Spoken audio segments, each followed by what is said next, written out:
What do I do if there's a social event and I feel like I have to eat? I got the answer right after this.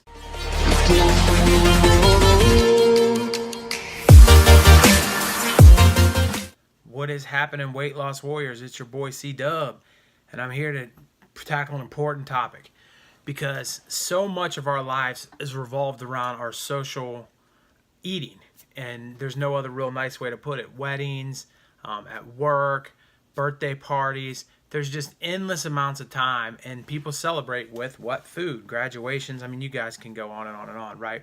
So what do? Now that you're just eating, in certain windows, what if it doesn't fit into your window? What if you're OMAD like me and you just don't want to eat? How do you figure all of those kind of things out? I think the answer is pretty simple. I think that if you're OMAD, it makes it even easier because it's, to me, just a simple window shift.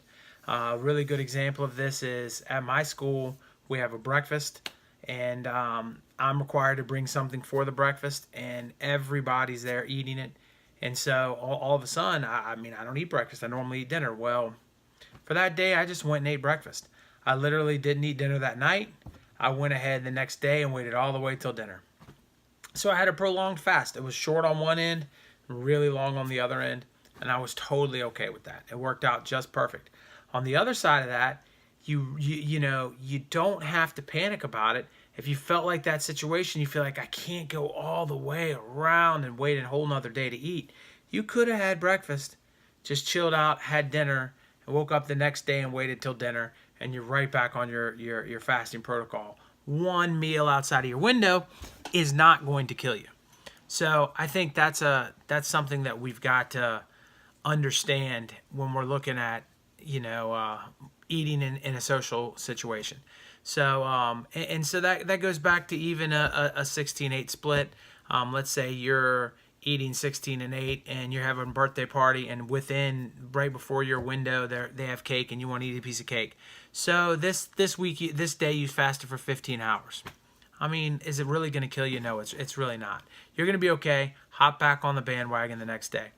But also, I think that you've got to remember that no matter what the situation is, you can navigate your way through it by just politely declining it. By saying, hey, listen, I'm not going to be eating breakfast today with the group. And that can be difficult sometimes because of the social stigma behind it. You don't have to really explain that you're fasting, or that you're not, if you're not comfortable with that. But if you are comfortable with it, you just let them know, hey, listen, I'm not going to participate in this one, and help stay on track. The big key though is if you have to eat socially, or you feel like you have to, you feel obligated to do so, not to freak out and overdo it just because you did. So if we go back to my breakfast example, if I would have eaten breakfast that day and said, well, I ate breakfast, I might as well eat lunch and then eat dinner and then have a snack at night, and then all of a sudden I'm like, you know what, I was so bad yesterday, why even care today? And that cycle can just continue and continue and continue. So I know this video is a little bit on the short side, but I wanted to let you guys know that shifting your window can be fine. Even you 16-8 guys, you can shift your window just to make this one situation work and have a prolonged or a longer fast the next day, or a shorter fast, whatever the case may be. One time isn't going to kill you. It's consistency that's the key over long periods of time. And if 363 days of the year you're doing the right thing, those other two aren't really going to kill you.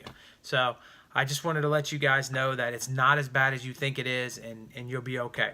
All right, if you thought this was useful, hit me with a thumbs up, subscribe, leave me a comment, and I will check you guys next time. Thanks. Bye.